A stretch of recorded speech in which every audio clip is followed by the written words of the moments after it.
કે ભૂકંપનું આપણે પૃથ્વી પર અત્યારે જોઈએ તો કોઈ ઉપરના સરફેસ પર આપણને કોઈ થાય ત્યાં સુધી ખબર ન પડે, નીચે આપણને એ ખબર પડે છે એમને કે નીચે સ્ટ્રેસ બિલ્ડઅપ થાય છે, પણ એ સ્ટ્રેસ બિલ્ડઅપ થયા પછી એ સ્ટ્રેસ રિલીઝ ક્યારે થશે એ આપણને ખબર પડતી નથી, એટલે આપણે પ્રેડિક્ટ કરી શકતા નથી. પરંતુ આપણે જેમ જમીનની નીચે જઈએ તો એ નીચે છે ને સૂક્ષ્મ ગતિઓ થતી હોય છે, સૂક્ષ્મ ગતિઓ 5-10 મીટર કે 5 સેન્ટીમીટર કે 10 સેન્ટીમીટર કે 15 સેન્ટીમીટર નીચે છે તો એ સૂક્ષ્મ ગતિઓ થતી હોય છે. પૃથ્વીના જે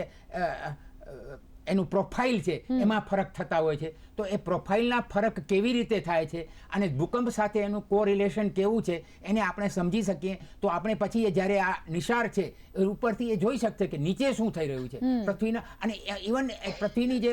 સપાટી છે, નીચેની સપાટી, એમાં 1 સેન્ટીમીટર જેટલું પણ ઊંચું નીચું થયું હોય તો આ એટલું બધું સેન્સિટિવ છે કે 1 સેન્ટીમીટર પણ ઊંચું નીચું થયું હોય તો આપણે કેટલા, જ્યાં આપણને ખબર છે કે અહીં ફોલ્ટ છે એટલે આ ફોલ્ટ છે એ લોકેશન પર એમાં અંદર તો પૃથ્વીના પેટાળમાં ફરક તો થયો જ, કંઈ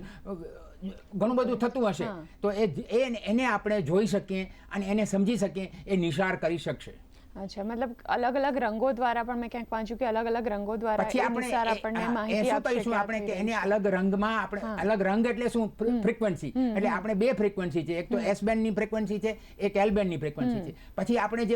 જે ઊંચાઈ કે નીચે આવે એને કેટલી ઊંચાઈ છે એને અલગ રંગમાં આપણે દેખાડી શકીએ, ભાઈ આટલું વધ્યું એટલે તમને જોઈને જ ખબર પડે કે આ 5 સેન્ટીમીટર નીચે જતું રહ્યું અથવા 2 સેન્ટીમીટર ઉપર આવ્યું, 3, એટલે આપણે એટલું એ શાંતિથી જોઈ શકીએ અને એ છે એ આ નિશાળ કરશે.